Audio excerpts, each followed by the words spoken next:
muda na wakati ambao umeweza kupita katika maisha yetu. Umetunenea kupitia kwa watumishi wako. Baba, naomba ya kwamba neno hilo lipate nafasi katika kila moyo wa kila mmoja wetu, ili Baba tuzidi kuweza kuandalika wakati mwema huu, hata kwa wale ambao wataweza kuwa kibatizwa kesho. Baba, tunawaeka mikononi mwako, tukijua ya kwamba ni hatua ya imani.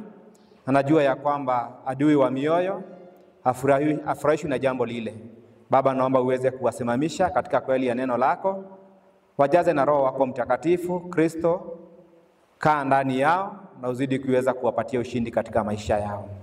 Pamoja na hayo, tukiweka kila mmoja wetu aliye katika kongamano hili mikononi mwako, kutana na hitaji la kila mmoja wetu, timizia kila mmoja sawa sawa na aliyo mapenzi yako. Majirani zetu wote ambao wanaofikiwa na sauti, Baba, naomba uzidi kuwabariki. Wakati mwema huu ninapoenda kusimama mbele ya wana wako, naomba uweze kunitakasa, nisamee makosa yangu, na neno lako lipate nafasi katika moyo wangu pamoja na kwa wasikizaji wangu. Mapenzi yako yatendeke, na nikupitia kwa mwanao Yesu Kristo tunaomba tukishukuru. Amen.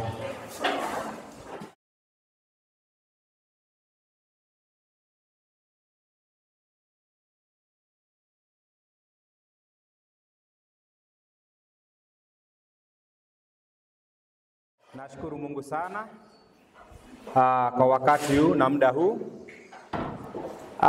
Nikisema kwa kweli fadhili zake, neema yake kwa kweli imetutosha. Si jambo la kawaida kuwa katika nchi ya ugenini. Mungu ametujalia na afya, hakujakuwa na magonjwa. Kwa kweli tumeona mkono wake wenye nguvu. Kwa hivyo tuna jambo la kumsifu sana. Na basi kwa wakati mwema huu, kwa wale ambao niko wageni kwao, anaitwa James Makao, na mimi kutoka kanisa ambao liko upande ule wa Kajiado, mahali ambao panaitwa Ngong, na naamini ya kwamba Mungu amekuwa mwema kwetu na amekuwa akitulisha neno lake. Na basi kwa wakati huu bila kupoteza muda, taweza kuanza fundisho. Na kuna swali ambao lilikuwa limeulizwa kuhusiana ujumbe wa malaika watatu. Hawa malaika wanasimamia akina nani? Na ujumbe wa malaika wa kwanza, wa pili na watatu. Hata zaidi hiyo kuna ujumbe wa malaika wangapi? 4. Ni kweli. Na ni swali nzuri, ila pia ni swali ambalo linahitaji muda pamoja na mafundisho. Na basi anajibu tu sehemu kidogo kwa sababu ule muda ambao niko nao. Basi tukiingia katika ujumbe wa malaika wa kwanza, inaweza chukua siku 2 ama siku 3 ama ichukue hata juma nzima. Na naamini ya kwamba aliyeuliza na mahali ambapo pia anashiriki na imani ya kwamba kwa maana Mungu ametupatia mwangaza, basi atazidi kuweza kuelimishwa kupitia kwa wazee pamoja na walimu ambao wa kanisa lile. Na basi ujumbe huu unasema, ni kitabu cha Ufunuo 14 mstari wa 6 mpaka wa 7. Kichwa cha fundisho ya leo, the everlasting gospel. So nitazingatia sana kwa swali ya yule ambaye aliyeuliza, specifically kwa yule ambaye ameuliza, tuweze kuelewa. Na naamini ya kwamba itanifaidi mimi na pia itaweza kufaidi wewe. So tunaangalia kuhusu the everlasting gospel, injili ya milele. So katika kitabu cha Ufunuo 14 kuanzia mstari wa 6 na wa 7 inasema hivi: kisha nikaona malaika mwingine akiruka katikati ya mbingu, mwenye injili ya milele, awahubiria hao wakao juu ya nchi, na kila taifa na kabila na lugha na jamaa, akisema kwa sauti kuu, mcheni Mungu na kumtukuza, kwa maana saa ya hukumu yake imekuja. Msujudieni yeye aliyezifanya mbingu na nchi na bahari na chemichemi za maji. That is the first angel's message. Na nataka wacha niulize swali kasi sijaenda mbali. Ni wangapi walipokea ujumbe wa malaika wa kwanza? Hamjahubiriwa malaika ujumbe wa malaika wa kwanza? Hamjahubiriwa ujumbe wa malaika wa kwanza? Hamjahubiriwa ujumbe wa malaika wa pili? Ni ngapi walihubiriwa ujumbe wa malaika wa pili? Unataka kusema ukweli wa mambo kama kanisa? Ujumbe wa malaika wa kwanza, wa pili na wa tatu hamjahubiriwa? Na mbona mnakataa kuinua mikono? Mimi siwaulizi nani ambaye alihubiri. Kwa sababu naweza kuwa mimi siwaulizi maswali maybe ambayo itakuwa na kufafanua zaidi, lakini ni wangapi wamepokea ujumbe wa malaika wa kwanza? Sasa hiyo inaeleweka.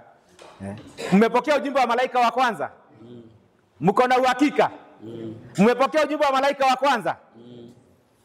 Sasa nataka siku ya leo na masaa ambayo tuko nayo tujifunze kuhusu hayo. Na kama mmepokea ujumbe wa malaika wa kwanza, tukimaliza hii nitawauliza swali. Tuko pamoja? Mtakuwa radhi kunijibu? Kabisa. Mtakuwa radhi kunijibu? Kabisa. So tunaambiwa hivi, hiyo ni picha tu. Tuko pamoja? Hiyo ni nini? Ni picha tu ya kufundisha. Kwa hivyo kuna malaika wa kwanza, malaika wa pili na malaika wangapi? Watatu. Lakini nataka kuzingatia ujumbe wa malaika wangapi? Wa kwanza. Na kwa yule ambaye aliyeuliza swali, katika Life Sketches of Ellen G. White, page 429, paragraph 1, inasema hivi: the angels are represented as flying in the midst of heaven, malaika ambao wanaoashiriwa wakipaa juu ya mbingu, proclaiming to the world a message of warning, wakitangaza ujumbe wa nini? Wa onyo, and having a direct bearing upon the people living in that days of the earth history. So, na mali nimeruka. Wakitangaza ujumbe wa mwisho, wakiwa na ujumbe ambao unalenga hasa kwa watu ambao wanaoishi katika kipindi hiki cha historia ya ulimwengu. Tunaambiwa hivi. Katika hapa nimeweka red. Yule ambao alikuwa anauliza malaika ni akina nani? Si ni kweli? Tunaambiwa hivi, no one hears the voices of the angels. Tuko pamoja? Hakuna yule ambaye anayesikia sauti ya malaika. Ati utoke hapa nje kwa anga uanze kuangalia juu, utaona mazingaumbwe. Mtu uchora vitu ambavyo havipo. Tuko pamoja? Ama usema ulilala ukaota malaika watatu wakipita juu ya anga. Tuko pamoja? So tunataka tushike vizuri kwa sababu kunakuwa na mafundisho ambao huwa yanapotosha. So tunaambiwa hivi, no one hears the voices of these angels, for they are a symbol to represent the people of God. Bwana asifiwe. Amen. Kwa hivyo malaika hawa wanaashiria akina nani? Watu wa nani? Watu wa Mungu. So in short, when we talk about angel ni kusimamia a messenger. Kwa hivyo malaika anasimamia mjumbe. So shika hiyo. Na ukishika hiyo ikiwa hivyo tu, hautadanganyika. Tunaambiwa hivi, so for they are a symbol to represent the people of God who are living, people of God who are working in harmony with the universe of heaven. So si watu tu wa Mungu, lakini wanapofanya kazi, wanafanya kazi wakiwa na umoja na sayari ya wapi? Ya mbinguni. Tunaambiwa hivi, shika hii. Unajua kuna watu wa wanasema akina mama ama wanawake hawapaswi kuhubiri. Hii inakanusha. Ama kwa akina mama huwa hawahubiri. Wanahubiri. Amen. Lakini kuna mali wa mama hawahubiri. Hata hawezi kukohoa kwa kanisa. Kukohoa hivi kunakuwa na baraza la dharura. Umekohoa ukisema nini? Wamama wanakaa upande ule, wazee wanakaa upande gani? Upande wao. Tumetoka mbali. So tunaambiwa hivi, men and women enlightened by the Spirit of God. Tuko pamoja? Wake kwa waume ambao wameangaziwa na roho wa nani? Na roho wa Mungu, and sanctified through the truth, na wametakaswa kupitia kwa kweli, proclaim the three messages in their order. Kwa hivyo hakuna mahali sasa akina dada, nitumie katika kwa ujumla, akina dada pamoja na akina mama wanasema hawahusishwi katika ujumbe gani? Ujumbe huu. Ila tu sharti lazima waweze kuwa wameangaziwa na roho wa nani? Na roho wa Mungu, na pia wametakaswa kupitia katika kweli. So nataka uelewe hivi, ni lazima ujumbe huu wa malaika wa kwanza, injili ya milele, iweze kupata kukutakasa. Kama ujumbe huu, si mmesema mlipokea ujumbe huo? Amen. Kama ujumbe huo haujakutakasa, haujakubadilisha, you are not qualified kutangaza ujumbe huo. Unajua sasa nyinyi mlijistaki, mlipokea, si ni kweli? So imeleta badiliko katika maisha yako. Ama tunajivunia tu tuko na logo ya malaika wangapi? Watatu. Tukisema tu kama Waisraeli, hekalu letu, hekalu letu, hekalu letu. Sisemi ni vibaya kujivunia, lakini je, umeelewa ujumbe ule? Kwa sababu ujumbe wa malaika wa kwanza, wa pili na watatu, the message itself iko katika the first angels message. Hii ingine ni matokeo ya kukataa ujumbe gani? Wa malaika wa kwanza. So tunaambiwa hivi katika Great Controversy page 355 paragraph 2, the fact that an angel is said to be the herald of this warning is significant. By the purity, by the purity, the glory and the power of the heavenly messengers, divine wisdom. Divine what? Divine what? Wisdom has been pleased to represent the exalted character of the work to be accomplished. Tuko pamoja? Hekima ya, unajua, Bwana anatumia malaika. Malaika ni watakatifu. Malaika ni wasafi. Malaika ni wanafuata mapenzi na kanuni ya mbingu. So anapokuwa akisema akaona malaika. So hawa ni wajumbe ambao wameweza kutakaswa, wamekoma kutenda dhambi, na maisha yao na maisha ya malaika wamefikia one standard. So mbingu inapotumia mfano huu ni kuoneshana utakatifu. Amen. Na usafi wa ujumbe gani? Wa ujumbe huu. Tukiambiwa hivi, and the angels flight in the midst of heaven, the loud voice with which the warning is uttered, and its promulgation to all that dwell on earth, to every nation and kindred and tongue and people, give evidence of the rapid and worldwide extent of the movement. Tuko pamoja? So inaonyeshana kwa mwendo wa kasi vile ambavyo ujumbe huo unapaswa kuweza kufanya na gani? Kuenea katika kila pembe ya dunia. So tunaambiwa hivi. So mbona malaika wa kwanza, malaika wa pili, malaika wa tatu? Tunaambiwa hivi, God is a God of what? Order. So Mungu ni Mungu wa mpangilio. So mbona Mungu akasema kuna ujumbe wa malaika wa kwanza, na uje malaika wa pili angetangaza kama malaika wa kwanza kumaliza kazi yake? So tunaambiwa Mungu ni Mungu wa mpangilio. Everything connected with heaven is in perfect order.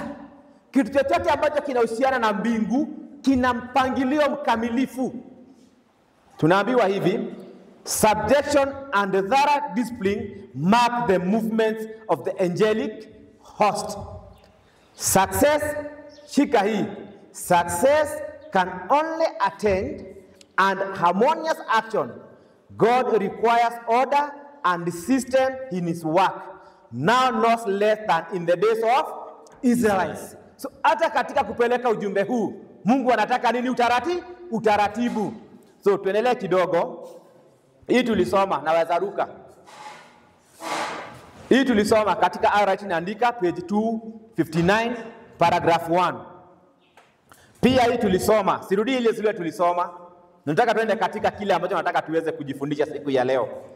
Pia hii tulisoma pia Bible commentary ya 7 page 971 paragraph 6. Pia hiyo tulisoma. Nataka tushike hii. So kuna injili ya milele, the everlasting gospel. So injili ni nini? Hii tumesoma kitabu cha Ufunuo. Tumejua nimekoma Ufunuo. Kitabu cha Warumi 1 mstari wa 16 na 17 inasema hivi, kwa maana sionei nini? Haya injili. Naomba tusome. Kwa maana sionei nini? Haya injili. Kwa sababu gani? Kwa sababu ni uweza wa Mungu. Kwa nini mrudie vile nasema? Kwa maana sionei haya nini? Injili ya Yesu. Kwa sababu gani? Ni uwezo wa Mungu. Ufanyao nini? Uletao wokovu. Kwa akina nani? Kwa kila aminiye. Kwa nani na nani? Kwa Myahudi kwanza. Na kwa nani pia? Na kwa Myunani pia. Kwa sababu gani? Kwa maana haki ya Mungu pasiposhi. Kuna mali nini? What happened? Ama Kiswahili ndio kinaleta utata. Kwa maana haki ya Mungu inafanya namna gani? Inadhihirishwa ndani yake. Ndani yake. Toka wapi? Toka imani hata imani. Kama ilivyoandikwa, mwenye haki ataishi kwa imani. So kwa hivyo the gospel then is the power of God. Bwana asifiwe. Kwa hivyo injili ni uwezo wa nani? Ni uwezo wa Mungu to save a person from sin. Bwana asifiwe. Kwa hivyo injili ni uwezo wa Mungu ambao unaweza kumuokoa mwanadamu kutoka kwa nini? Kwa dhambi.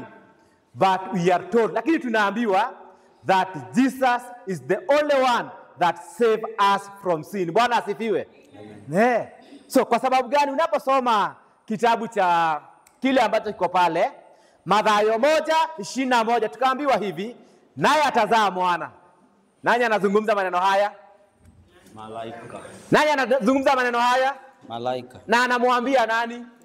Mary. Anamwambia naye atazaa mwana, naye atamwita jina lake nani? Yesu, maana yeye ndiye atawaokoa watu wake na dhambi zao. Kiswahili inapoteza kidogo. Tuko pamoja? Kwa sababu hauokolewi pamoja na dhambi zako, bali Kristo anakuokoa kutoka kwa dhambi zako. So kwa hivyo katika pia Acts 4:12 inasema hivi, wala hakuna wokovu katika mwingine awaye yote, kwa maana hapana jina jingine chini ya mbingu walilopewa wanadamu lipasalo sisi kuokolewa kwalo. Alafu pia katika John 3:16, kwa maana jinsi hii Mungu aliupenda ulimwengu hata akamtoa mwanawe wa pekee, ili kila mtu afanyaye namna gani? Amuaminie. Afanyaye namna gani? Amuaminie. Asifanye namna gani? Asipotee, bali awe na nini? Na uzima wa milele. So tumeona hivi, the gospel is the power of God to save from sin. But the last 3 texts ambao tumeweza kuzisoma inatuonesha kwa wazi hati ya kwamba Jesus is the only one who can save us from sin. Basi inapaswa kuweza kueleweka ya kwamba Jesus is the power of God. Bwana asifiwe. Hati ya kwamba Yesu ni nguvu ya nani? Ni nguvu ya Mungu. Kwa hivyo wakati ambapo tunazungumzia kuhusu injili, uwezo wa injili, tunazungumzia nani? Yesu Kristo. So wakati ambapo unapokea injili, uwezo huo unapokea Kristo ambaye anakupatia uwezo wa kukutenga na nini? Na dhambi. So tunaambiwa hivi, hii tumesoma, siirudii tena. Na tukaendelea sana. Tusome hii katika John 1 utasoma katika wakati wako. Sio 1 mpaka 14, but ni John 1 mpaka 4. Kwa pamoja? 1 mpaka 4. Na tunapotafakari kuhusu injili ambao ni uwezo wa Mungu, tunafakari kuhusu nguvu ya Kristo ambayo inadhihirishwa kwa kila ambaye aaminie. So nataka turudi kidogo. Kumbuka tunazungumzia kuhusu the first angel's message. Na tumeona katika ujumbe huu kuna injili ya milele. Na injili ya milele tukaona ya kwamba tunamzungumzia kuhusu injili ambaye ni Yesu Kristo, ambaye ana uwezo wa kuweza kuokoa kila moja, lakini kuna condition, kuna sharti. Ni kila afanyaye namna gani? Aaminie. Shika hiyo. So ili ya kwamba Kristo aweze kututoa katika maisha haya ya dhambi, lazima tuweze kuelewa, lazima tuweze kuamini. Tunaamini nini? Tunaamini kile Kristo ameweza kutufanyia, kwa sababu Injili inafunua maisha ya nani? Maisha ya Kristo. The gospel iwe inafunua maisha ya Kristo. Unafunuliwa vile ambavyo aweza kutoa uhai wake kwa ajili ya wokovu wako. Na basi kama unafunuliwa maisha ya Kristo, upendo wa ajabu, basi kama utaamini kile Kristo ameweza kufanyia, basi anaweza kuingia katika maisha yako na kuweza kukubadilisha. Na basi tunaambiwa hivi. Nani aliandika kitabu hiki? Musa. Nani aliandika kitabu hiki? Ati Yesu? Musa. Nani? Ni nini mwekunywa? Na hiyo uji iko imechacha. Unajua kama tungekuwa Embu tungeongea mambo mengine. Kwa sababu kuna uji ya Embu. Hiyo uji iko imechacha. Nani ameandika kitabu gani? Hiki cha Genesis? Moses. Aliandika akiwa wapi? Aliandika akiwa wapi?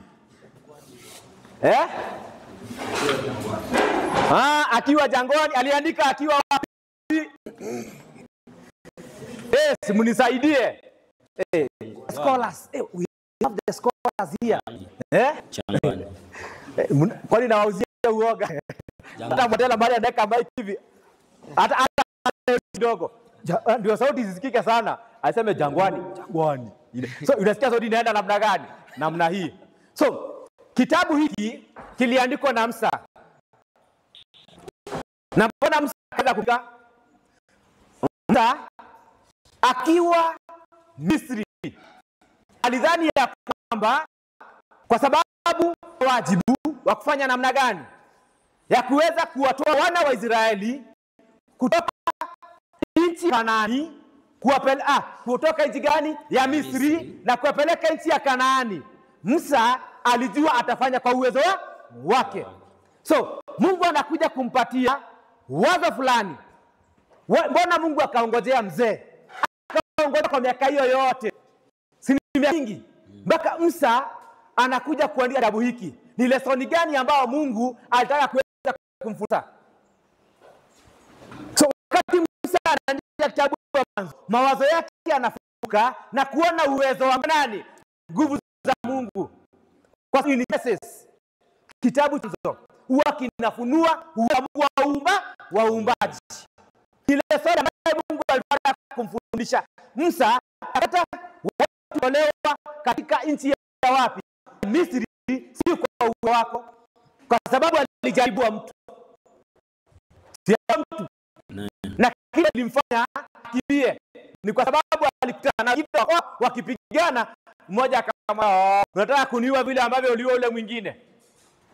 Musa alipojua kimeumana. Musa mbio mpaka kwa nani? Jethro. Jethro ambaye alikuwa ni nani? Ati baba mkwe. Alikuwa nani Jethro kwake? Ati Yesu. So kama hiyo hamjui, tazidi kuweza kuendelea. Wacha tuendelee katika wazo hili. Kwa hivyo nimewapatia muhtasari katika hiyo kwa sababu ya muda, singetaka tuweze kukawia pale. So andika kitabu cha Exodus 6 verse 6 to 8. Itaweza kusaidia kwa wale ambao tunajifundisha. Ninapoelekea si mbali sana na kumaliza. Pia andika kitabu cha Genesis 17 verse 7 and 8. Andika mafungu hayo. Kumbuka na mliniambia kama mlipokea ujumbe wa malaika wa kwanza. Si ni kweli? Na mnauamini. Ndio nijue wale ambao waliopokea, unaona walipokea ujumbe wa malaika wa kwanza. Ulikuwa unawaandaa kwa sababu gani? Hawakuwa na muda. Si ni kweli? The first angel's message kitangazwa, walijua ya kwamba October 22nd 1844 Kristo anafanya namna gani? Anarudi. Si ni kweli? So walipokea ujumbe wa malaika wa kwanza. Ni nini ambao ujumbe huo ulifanya katika maisha yao? Kama sisi basi tumepokea ujumbe wa malaika wa kwanza, tujiweke katika mizani wao na sisi, tuone vile ambavyo walifanya kama ndivyo sisi tunafanya. Kwa sababu kama ujumbe wa malaika wa kwanza hujakufanyia kazi, usingangane kutangaza ujumbe wa malaika wa pili na wa tatu, kwa sababu utakuwa disqualified. Tuko pamoja kanisa? Amen. So, tuendelee. Hii ni wakati ambapo inapenda sana. Tunaambiwa hivi, hii tu ni by the way. Tafakari hii. When God gave the promise to Abraham, wakati ambapo Mungu aliweza kutoa ahadi kwa Abrahamu and gave his oath, it was to Abraham and his seed. Ati ya kwamba ilikuwa na kwa nani? Kwa Abrahamu pamoja na uzao wake. Not to the seed without Abraham. Tuko pamoja? Kwa hivyo ahadi ya Abrahamu haikuwa ya Abrahamu ati kwa uzao wake peke yake. Tunaambiwa hivi, or to Abraham without the seed. So, when God was to bring them into the land, which land? Which land? Canaan. Wakati wa Israeli walitoka Misri, samahani leo sijatumia kipaza sauti sana, wacha nitumie tu. Elda utaniruhusu.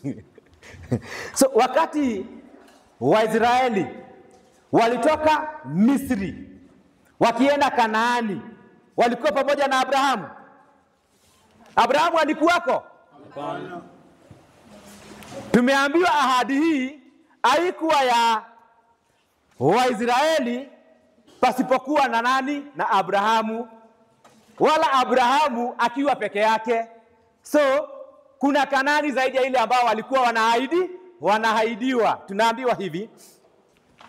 So when God was to bring them into the land which he swore unto Abraham and Isaac and Jacob to give it to them, they were all to be together. Bwana asifiwe. Amen. Kwa hivyo haikuwa Kanaani gani hiyo? Kwa sababu ile ahadi ambayo Mungu aliahidi Abrahamu, Isaka na Yakobo, hiyo nchi ambayo alikuwa amewaahidia ilikuwa wote waweze kuwa pamoja. So haikuwa ni Kanaani hapa duniani, ilikuwa ni Kanaani ya wapi? Kanaani ya mbinguni. So tuendelee kidogo. Tuingie kidogo katika juzi wa wale ambao walitangulia, wale ambao waliopokea ujumbe wa malaika wa kwanza, ambao sitawapatia katika historia, tunaweza mbali kutoka katika Eden, Lakuza na Scandinavia, mambo ya 1798, mambo na William Miller kuanzia 1840 na kuendelea. Lakini nataka mawazo yako iende kwa ujumbe wa malaika wa kwanza. That experience, tunaambiwa hivi. So, a mighty spiritual awakening had been brought about by the first angel. So, kulikuwa na ile hali ya uhuisho wa kiroho ambao ulikuwa wa hali ya juu sana, ambao uliletwa na ujumbe wa malaika wangapi? Wa kwanza. And by the time the second angel accomplished his work, there had been a great cleansing done in believers. Kwa pamoja, kabla ya ujumbe wa malaika wangapi? Wa pili, kulikuwa na kutaswa kwa hali ya juu sana kwa waumini. So nataka tuelewe, tukijiuliza, sisi tumepokea ujumbe wa malaika wa kwanza ambao tumekiri hivyo. Je, kuna huo utakaso wa hali ya juu katika maisha yetu? Na tunasema ya kwamba tunaambiwa hivi, an experience that was heavenly. Walikuwa na ujuzi, walikuwa ni wakimbingu. Their conversation, hata katika mazungumzo yao, and affection were directed upward. Sasa nauliza, Bwana asifiwe. Amen. Si tumesema tumepokea ujumbe wa malaika wa kwanza? So mazungumzo yetu huwa yanatuelekeza wapi? Yanatuelekeza juu ama chini? Tumepokea ujumbe wa malaika wa kwanza, si tujifunze kwa wao. Tunaambiwa hivi, they paid and no sacrifice for Christ was too large. Kwa pamoja, walikuwa watu wa maombi na hakuna kitu ambacho kujitoa. Tumekuwa katika semina hii, kwa mfano nasema iko hivyo elda, kuna mtu ambaye aliambiwa atoe gorogoro 3 za maharagwe. Tuko pamoja? Ama ndizi mnaitakaje yenyu kubwa? Ndizi. Ndizi. Akasema ndasema hivyo niongee vibaya. Mzee hebu acha. Nakupatia mic kusema hiyo. So, tuko pamoja. Mtu akasema, nitoe ndizi na hii ndizi ndio natumia next week wakati narudi shuleni. Kuna watu wanasema hivyo. Mtu akasema sitatoa 20 yangu kwa sababu hii 20 yangu nitaongezea kwa nauli nenda kwenda wapi? Shuleni. Tumepokea ujumbe wa malaika wa kwanza. Hao walikuwa ni watu wa maombi. Na hakuna kitu kikubwa walikuwa wanaona hati ya kwamba hawawezi kukitoa kwa ajili ya Kristo. So wewe ambao unasema umepokea ujumbe wa malaika wa kwanza, lakini unabana mfuko wako, unabana muda wako. Kuna mtu ambaye anasema hata kuja katika makambi haya ni kupoteza muda. Biashara yangu itafanya namna gani? Itazoroteka ama itaanguka. And still anajipiga kifua, ana ujumbe wa malaika wangapi? Watatu. Lakini ujumbe wa malaika wa kwanza haujafanya kazi katika maisha yake. Tunaambiwa hivi, they were so free from known sin and so filled with God love and dedicated to his cause that they felt ready for immediate translation. Are we preparing ourselves? Tunajiandaa kwa badiliko ambalo liko hivi karibuni. Unajua ujumbe ambao tuko nao saa hii, si kukufa na kufufuliwa. Kwa pamoja kanisa. Amen. The message ambayo tunakuwa tukitangaza saa hii sio vile ambavyo utakufa ufufuliwe, ni vile ambavyo utaweza kubadilishwa ukiwa hai uone Kristo akija na mawingu. Bwana asifiwe. We are not atuputubiri kwa sababu mfalme yuko mlangoni, anakuja very soon. Wao walijua Kristo alikuja, anakuja. So wao ambao kwa kweli tunasema time is no longer. Na still acha nisome jambo lingine. Katika Spirit of Prophecy volume 4 page 223 to 224. Everywhere, kila mahali, everywhere was heard the searching testimony warning sinners, both worldlings and church members. Hata kila mahali tumefikia hapo. Elder, Bwana asifiwe. Tumefikia hapo. Hata kila mahali kunasikika ushuhuda wa watu wakifanya namna, wakiwaonya wenye dhambi na wanaonya walio nje na walio ndani. Tunaambiwa hivi, to flee from the wrath to come. Wakikimbia ghadhabu ambayo inafanya namna gani? Inakuja. Mungu amewajalia na mwangaza wa ajabu sana. Ati mnajua the events, matukio vile ambavyo yanafuatana kwa mjibu wa unabii. Tunajua kuna kipindi ambacho ni cha mapigo iko mbele yetu. Si ni kweli? Kitakuwa kizuri wapendwa? Bwana. Kitakuwa kizuri. Tunaambiwa hivi, like John the Baptist, the forerunner of Christ, the preachers laid the axe at the root of the tree and urged all to bring fruit to meet what? Repentance. Tunaambiwa hivi, professors of religion were roused from their false security. They saw their backsliding. Sijui kama tumefika mahali. Pia tunapeleka ujumbe ambao watu wanaona kurudi nyuma kwao. Ati yakoba ujumbe ambao tuko nao, wewe ambao umeketi hapo unahisi kwa kweli nimerudi nyuma. This is the purpose of the first angel's message. The purpose of the first angel's message ni kukuonesha jinsi ambavyo umeweza kurudi nyuma. They are worldlings and unbelief. They are pride and selfishness. Many sought the Lord with repentance and humiliation. Tumefikia hapo. Tunatafuta Mungu kwa toba na kwa unyenyekevu. The affection that had so long clung to earthly things, they now fixed upon heaven. Bwana asifiwe. Amen. Haya mambo ambayo yamekushika katika dunia unaachana na yenyewe. Unaanza kutazama wapi? Mbinguni. The Spirit of God rested upon them, and with the heart softened and subdued, they joined the sound. Okay, they joined to sound the cry.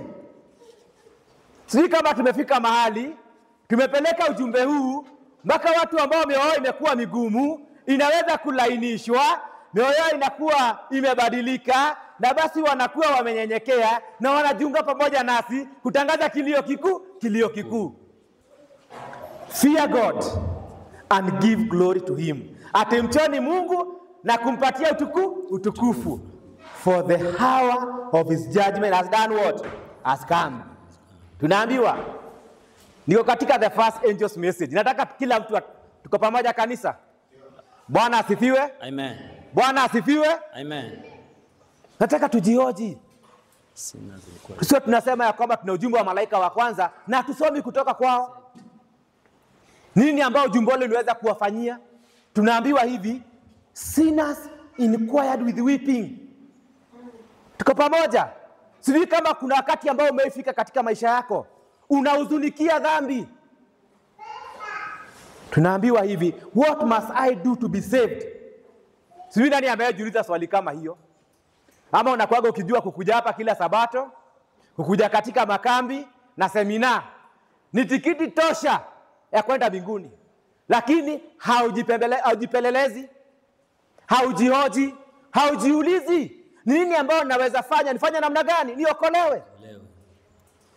Wanasema hivi, those who lives had been marked with dishonesty, wale ambao maisha yao ilikuwa na ile hali ya kutokuwa waaminifu, were anxious to make restitution. Bwana asifiwe. Amen. Hapa kuna watu ambao sio waaminifu.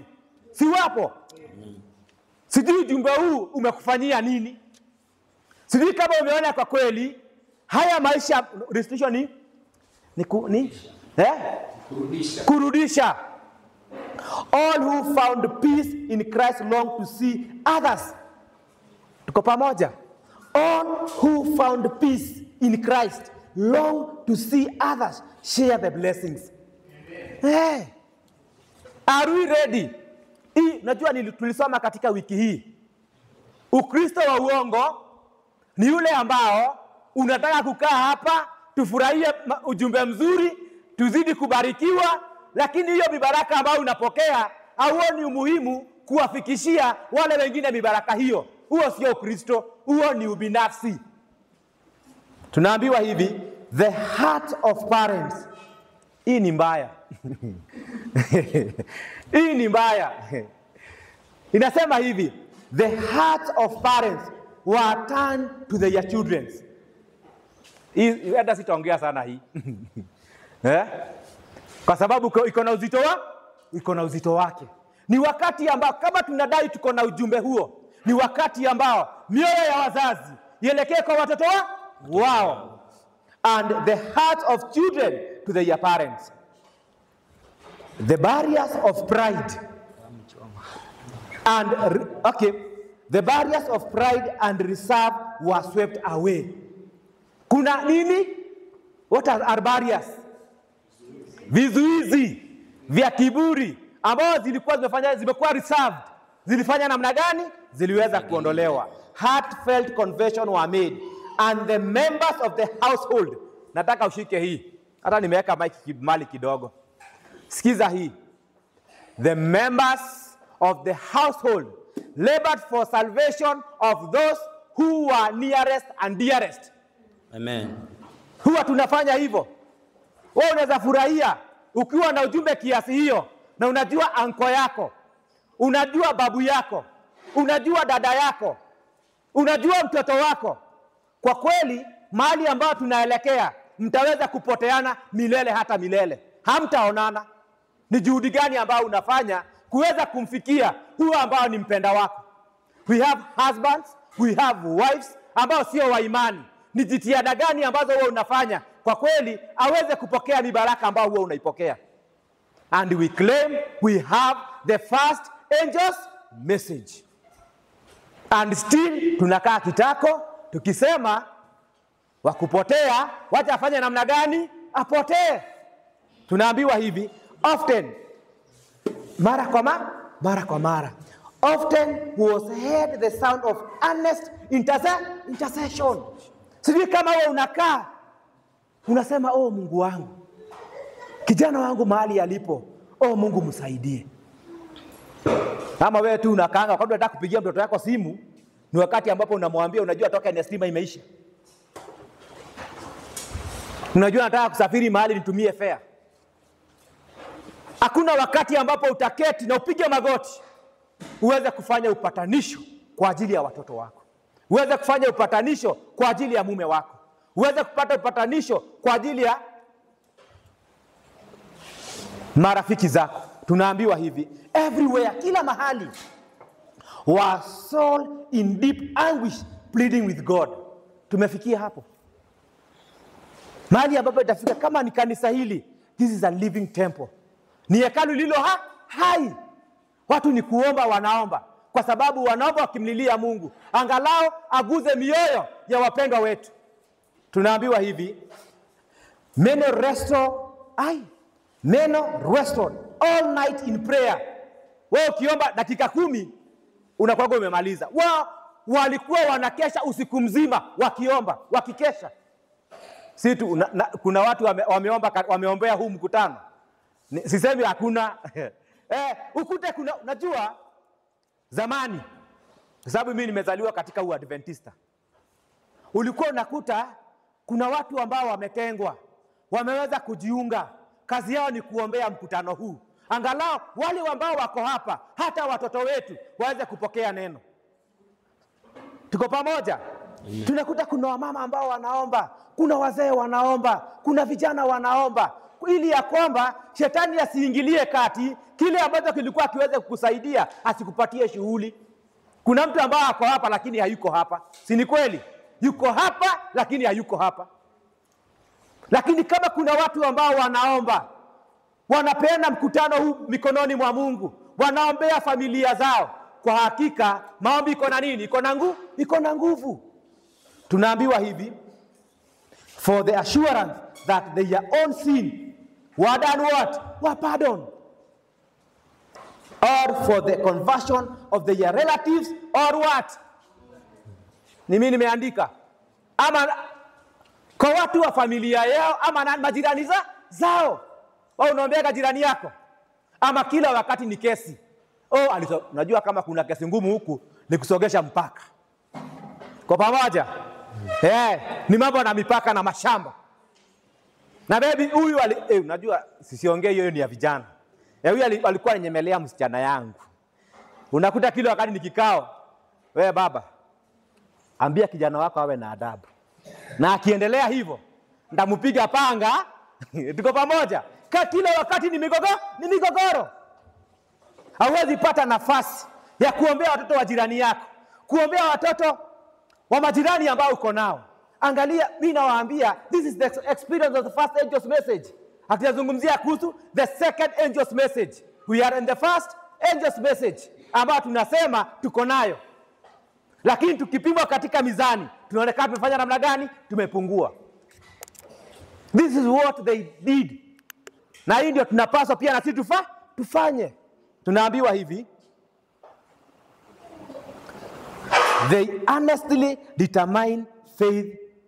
They honest determine faith gain its object. That honest determine faith gain its object. Alafu tunaambiwa sasa wakiwa wamefanya hivyo, but what? Hata wakifanya hivyo, but what? But Christ did not appear. But Christ did not appear. Unadhani ilikuwa ni experience kiasi gani? But what? Christ did not appear. What a disappointment. Lakini hata kama hakurudi, what had gone wrong? Where had they failed? Despite the terrible grief they were experiencing, one thing was for sure. They knew their experience had been from who? From God. Sijui kama unafikia mahali kama hapo katika maisha yetu. Umekuwa ukiombea jambo, maybe uko na mgonjwa, si ni kweli? Una changamoto fulani na inafika mahali unakata tamaa.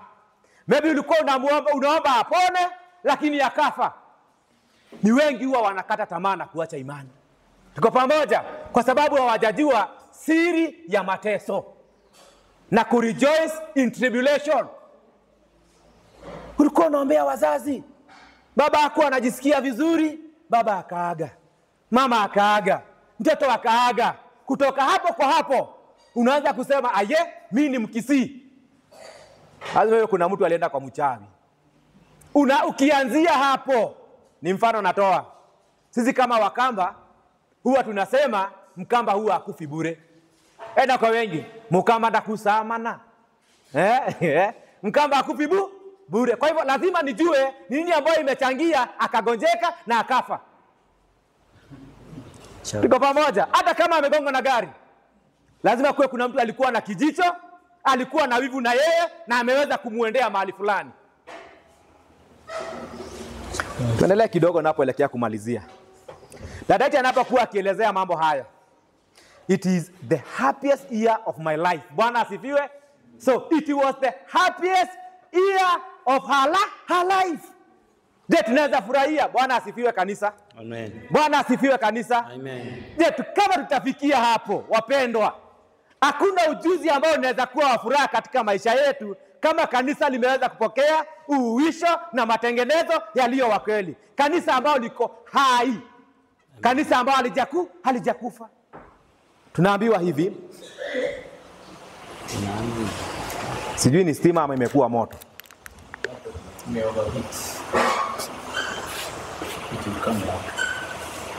Tuendelee, inatuambia karibu kumaliza. Hatuko mbali. Niko 28 naelekea 31.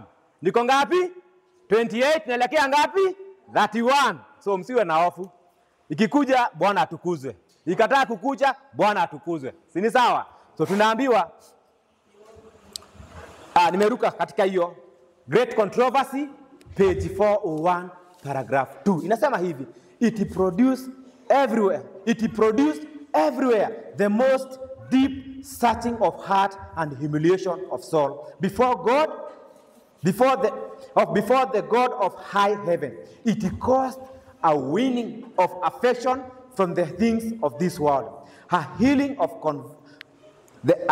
of controversies and animosities and confession of wrongs. Tuko pamoja?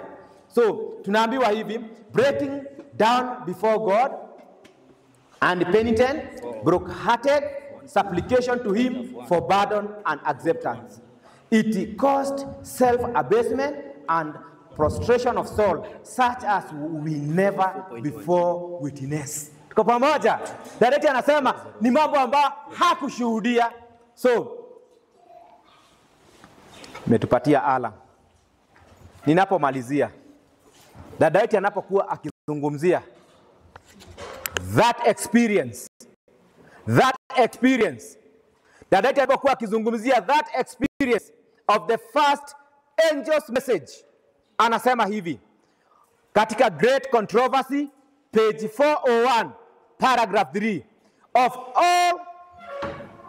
all the great religious movement since the days of apostles, none been more free from human imperfection and the way of Satan than was that of the 1844.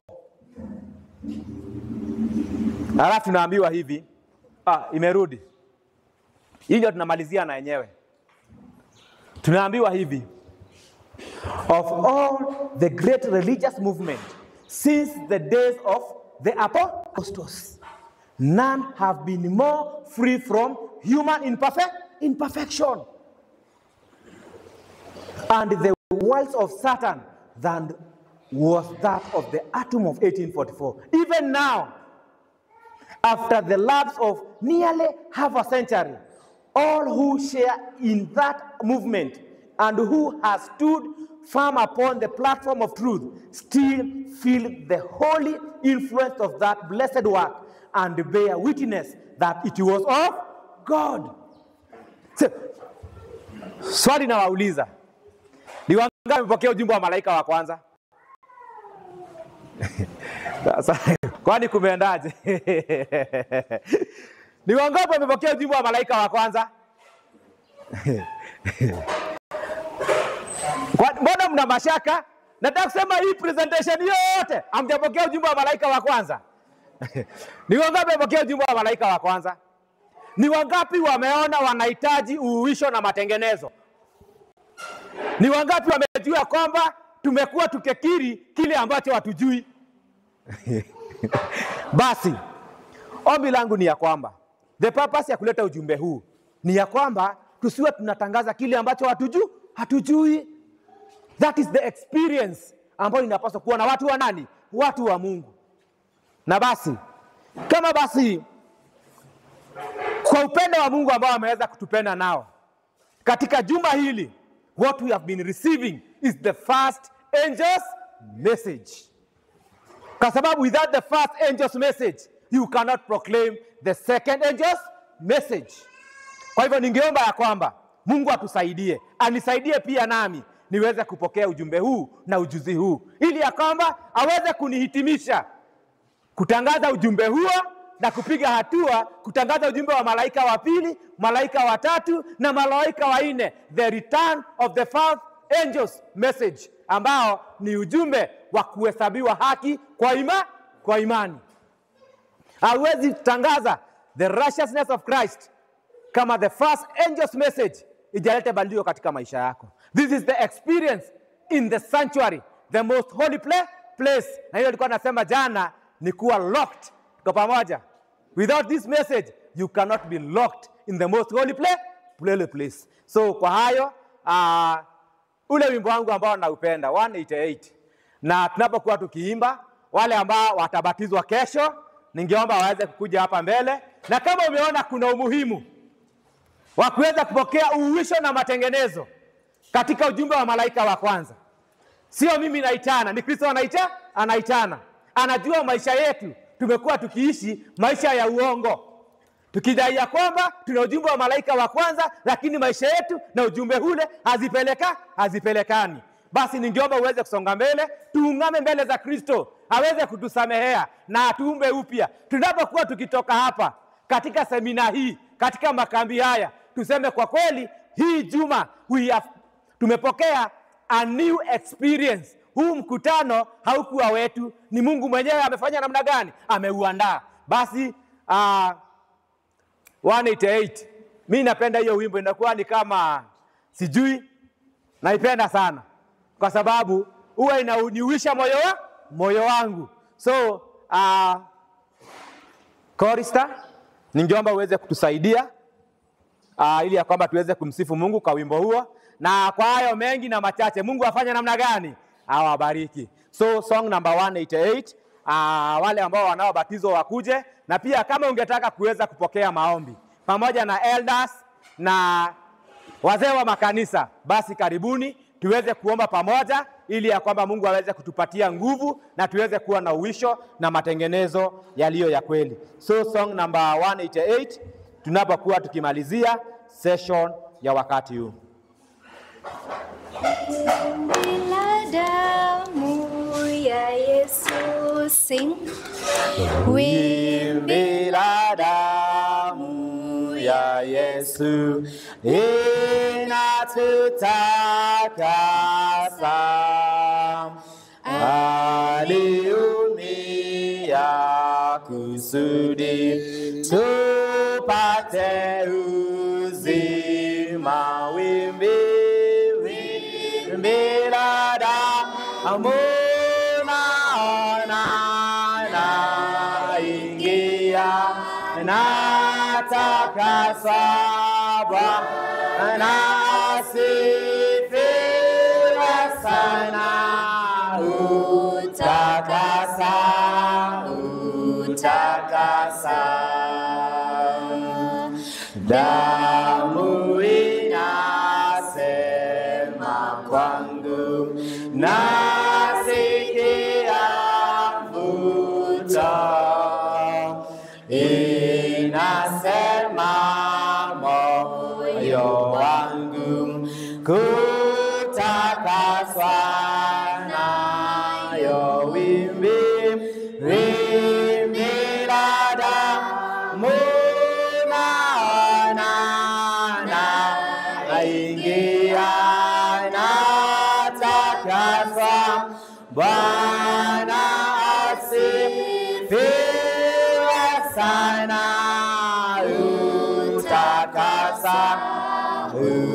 utakasa. Naondoka kutembea kwa nuru ya mbingu, mavazi yamesafishwa, moyoni ni Yesu. Wimbi la damu naona, naingia natakasa, Bwana asifiwe sana. Utakasa, utakasa. Neema ni ya ajabu, kutakaswa ndani na kuwa naye Yesu tu, aliye Mwokozi. Wimbi la damu naona, naingia natakaswa, Bwana asifiwe sana. Utakasa, utakasa.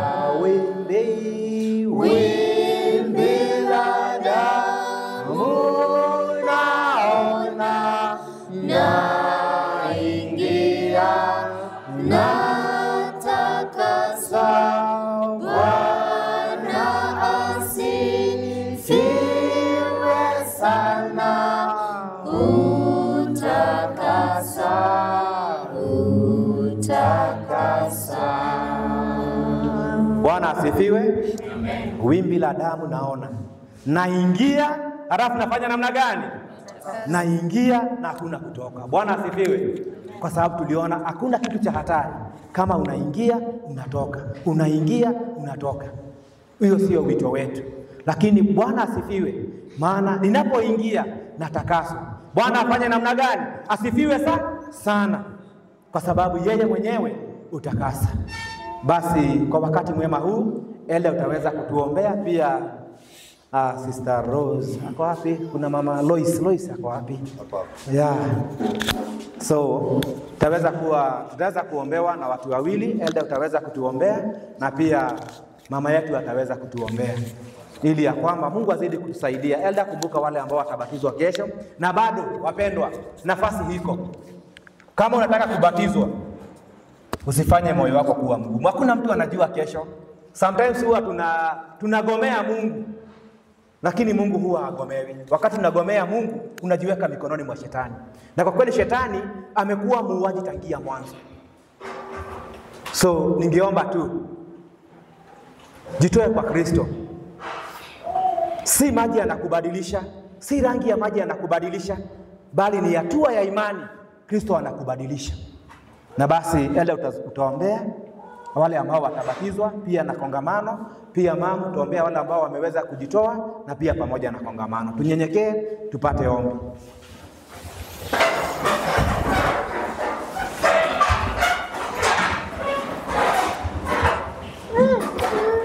Baba, katika jina la Baba na Mwana na Roho Mtakatifu. Baba, tumekuja mbele zako tukiwa vile tulivyo. Tumejaa na dhambi ambazo leo hii umetuonyesha kwamba tuko mbali na wewe. Tumekuja mbele zako, ututakaze, uwe pamoja nazi, ututie nguvu, hasa kwa wakati huu wa mwisho. Usituache kwa vile kumbe wakati huu wote ujui mahali tumefika. Baba, tusamehe dhambi zetu, uwe pamoja nasi, uwe ukuturehemu, ukitutia nguvu, ukituelekeza kwa vile umetufungua macho leo. Kaa pamoja nasi, bariki huu mkutano wote, bariki na wale wote wameona kumbe walikuwa mbali. Ututie nguvu, watie nguvu, bariki na waumini ambao wamekuja hapa. Baba, usidi kuwa nasi, bariki watoto wetu, bariki vijana wetu ambayo they have hard time in this time. Tutakapoendelea kwa wakati huu wa mwisho, wawe ndio wao wako na nguvu ambayo watakimbia pale na huku kuenea injili yako. Baba, wabariki na wape nguvu na wape Roho Mtakatifu kwa wakati huu. Tumeomba tukiamini jina la Yesu mkombozi wetu. Amen. Pamoja na hayo, Mungu wetu, sifa na utukufu ni zako sasa na hata milele. Amen. Tunakushukuru sana kwa mafundisho ambayo yamekuwa hapa katika juma hili. Tunakushukuru sana kwa kutumia wanenaji wako ambao waliotupa na hakika wamenena. Hebu Mungu wetu, tie Roho wako Mtakatifu atakayetuwezesha kusikia haya yote na sio kusikia tu, bali pamoja na kutenda. Wana na pindi zako wamejitolea hapa mbele kwa ajili ya ubatizo. Mungu wetu, katika njia ya kipekee nimewakabidhi mikononi mwako. Uwaongoze, uwalinde na yule muovu, maana muovu apendezwe wakati watoto wako wanapojitoa upya tena mbele zako. Bariki kanisa hili la sehemu hii. Bariki wana pindi zako mahali popote walipo ulimwenguni kote. Na unapoandaa wana pindi zako kwa kurudi kwako mara ya pili, hebu nasi Bwana tuweze kuwa miongoni mwa wale watakao kuraki na kushukuru, kwa sababu ni wewe umetenda hayo yote. Asante kwa fundisho la leo, na asante la kutuonyesha kwamba tunastahili kuingia katika mahali patakatifu mno, ili tuweze kufungia mule mahali ambapo hatutatoka na kuingia kwa ajili ya kucheza na dhambi, maana dhambi ni upotevu. Tusaidie sisi wote, ni katika jina la Yesu Kristo tunaomba na kuamini. Amen.